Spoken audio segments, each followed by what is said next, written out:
BGL launchers, ऐसे सारी चीज़ें, ऑटोमेटेड बड़े सारे हथियार उनसे बरामद किए गए। इस पूरे ऑपरेशन में हमारे 2 जवानों के शहीद होने की सूचना है। साथ ही साथ 2 जवान घायल हुए हैं जिनको एयरलिफ्ट किया गया है। इस वर्ष की सबसे बड़ी घटना देखी जा रही है। हाँ, जनवरी और फरवरी माह को मिलाकर देखें तो ये सबसे बड़ा ऑपरेशन अभी है, और ये उस स्थान पर है जो आरामगाह कहा जाता था नक्सलियों का, ये उस स्थान पर हुआ ऑपरेशन है। डेप्यूटी सीएम विजय शर्मा को भी आप सुन रहे थे। वो 31 नक्सलियों के खात्मे को लेकर जिस तरीके से हमारे जवानों ने उनको मार गिराया, उस पर जवानों को बधाई देते हुए नजर आए और उन्होंने कहा एक बड़ा ऑपरेशन है और लगातार ऑपरेशन नक्सलवाद के खिलाफ जारी रहेगा। रवि मेरे सहयोगी न्यूज रूम से लाइव जुड़े हुए हैं। रवि, अपनी बात रखिए। हम जो बात कर रहे थे कि कितनी बड़ी कामयाबी हो जाती है कि सभी 31 वर्दीधारी नक्सली थे और बड़े नक्सली भी शामिल थे इसमें। एक लाइन कहा, उन्होंने कहा कि नक्सलियों का आरामगाह है, मतलब नक्सली वहां अपने आप का सुरक्षित ठिकाना मानते थे, नक्सली वही उसी इलाके में रहते थे।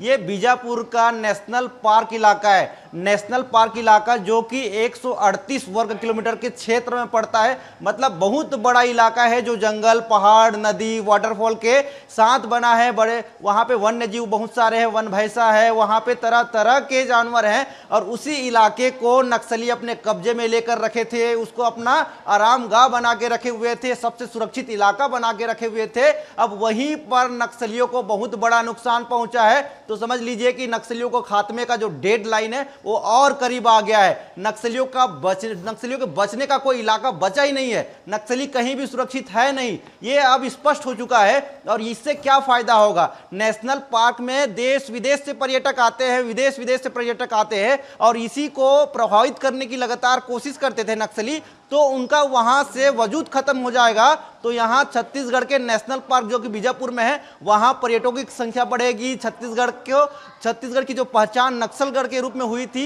वो बदलेगा, छत्तीसगढ़ की पहचान बदलेगी। तो छत्तीसगढ़ की पहचान बदलेगी तो इससे छत्तीसगढ़ को पर्यटन की दृष्टि से भी फायदा होने वाला है। मतलब बहुत बड़ी सफलता है रसिका, इसको कई मायने से देखा जा सकता है। बिल्कुल, तो देखिए इसको कई मायने से समझा भी जा सकता है, और जिस तरीके से ये कामयाबी हाथ लगी है, और देखिए जिस तरीके से प्रयास किए जा रहे हैं लगातार, समझिए कि कितना बड़ा ये ऑपरेशन है। हर पहलू विस्तार न्यूज सबसे पहले आपको बता रहा है, और सबसे बड़ी बात ये है कि जो 2 जवान घायल हुए थे वो अभी ठीक बताए जा रहे हैं, सुरक्षित बताए जा रहे हैं, उनकी स्थिति ठीक बताई जा रही है। सबसे बड़ी जानकारी है